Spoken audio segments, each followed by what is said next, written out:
دو قومی نظریے کیا ہیں اور نظریہ پاکستان کیا ہے جس کی بنیاد پر پاکستان بنا؟ بڑے ٹھنڈے دل سے میری بات کو سمجھیے گا۔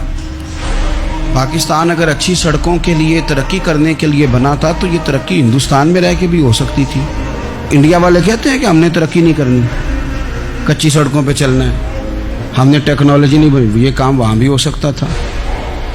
اگر آپ یہ کہیں کہ پاکستان جمہوریت کی مضبوطی کے لیے بنایا تھا کہ ڈکٹیٹر کوئی نہیں آئے گا، صرف جمہوری قوتیں کام کریں گی، تو جمہوریت میں تو انڈیا بظاہر آگے نکل گیا ہے، ان کی جمہوریت تو زیادہ اچھی نظر آتی ہے، کبھی ڈکٹیٹر نہیں آیا۔ آپ نے پاکستان کیوں بنایا؟ اگر آپ نے یہی کام کرنے تھے، فحاشی اور یانی اور جو مرضی جس کے من میں آئے کرے اور کوئی فرق نہ ہو یہاں کے اور وہاں کے کلچر میں، رشوت خوری، بھتہ خوری اور ناجائز فروشی، سارے کام اگر ہونے تھے تو یہ کام وہاں بھی ہوتے۔ پاکستان کیوں بنا؟ کیوں اتنی ساری 40,000 لوگوں نے اپنی جانوں کی قربانیاں دی؟ دنیا کی سب سے بڑی ہجرت ہوئی ہے، سب سے بڑی، جب پاکستان بنا۔ یہ سب سے بڑی ہجرت تھی، اتنی بڑی ہجرت ہی کبھی نہیں ہوئی۔ کیوں اتنا کچھ ہوا؟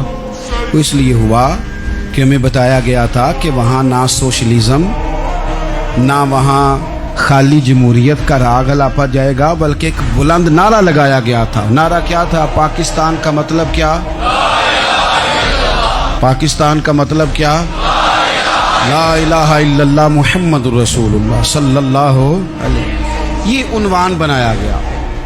غریب آدمی کو بتایا گیا کہ جب پاکستان بنے گا تو وہاں حضور کا نظام نافذ ہوگا، جاگیردار کی اور غریب کی تفریق ختم ہوگی۔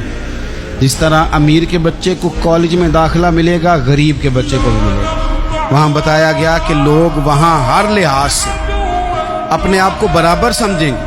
وہاں وہی بات ہوگی جو جناب صدیق اکبر کرتے تھے، وہاں وہی جملے دہرائے جائیں گے جو حضرت عمر فرماتے تھے، وہاں اسی طرح غریب پر سخاوت کی جائے گی، اسے دیا جائے گا جس طرح حضرت عثمان غنی کرتے تھے، وہاں اسی طرح فقر کا دور دورہ ہوگا، سادگی کا حسن ہوگا، اپنائیت کا نور ہوگا جو مولا علی شیر خدا نے عطا فرمایا تھا۔ اس سوچ کی بنیاد پر پاکستان بنایا گیا، اس سوچ کی بنیاد پر، اور اسی سوچ کو آگے لے کر کے جایا گیا۔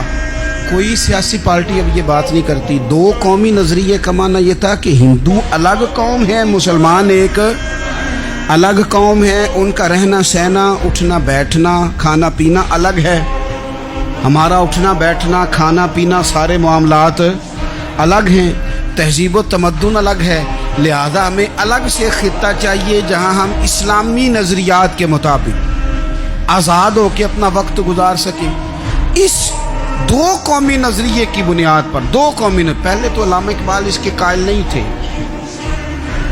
علامہ اقبال کا پہلے خیال یہ تھا کہ سارے جہاں سے اچھا ہندوستان ہمارا، یہ اقبال نے لکھا تھا۔ پھر اقبال کہتے ہیں میری سوچ بدلی، اور پھر میں نے کہا کہ نہیں، خطوں کے زور پہ نہیں، آپ رنگ نسل کے زور پہ نہیں، بلکہ کہنے لگے کہ اپنی ملت پر قیاس اقوام مغرب سے نہ کر، خاص ہے ترکیب میں قوم رسول ہاشم۔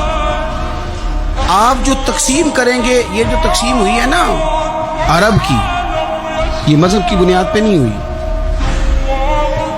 یہ تو ان کی ذاتی لڑائیاں تھیں، چھوٹا سا دبئی بن گیا، چھوٹا سا مسقط، چھوٹا سا ابوظہبی، یہ تو ان کی ذاتی لڑائیاں تھیں، قبیلوں کی لڑائیاں تھیں، جنگیں تھیں، چھوٹے چھوٹے ملک الگ سے تقسیم ہو گئے۔ یہ مذہب کی بنیاد پہ ایسا نہیں ہوا۔ دنیا میں جتنی ریاستیں ٹوٹ کر بڑی ریاستوں سے الگ ہوئی تو اس میں یہ تھا کہ ہماری قوم الگ ہے، ہم سردار علیحدہ سے ہیں، اس لیے ہم علیحدگی پسند ہیں۔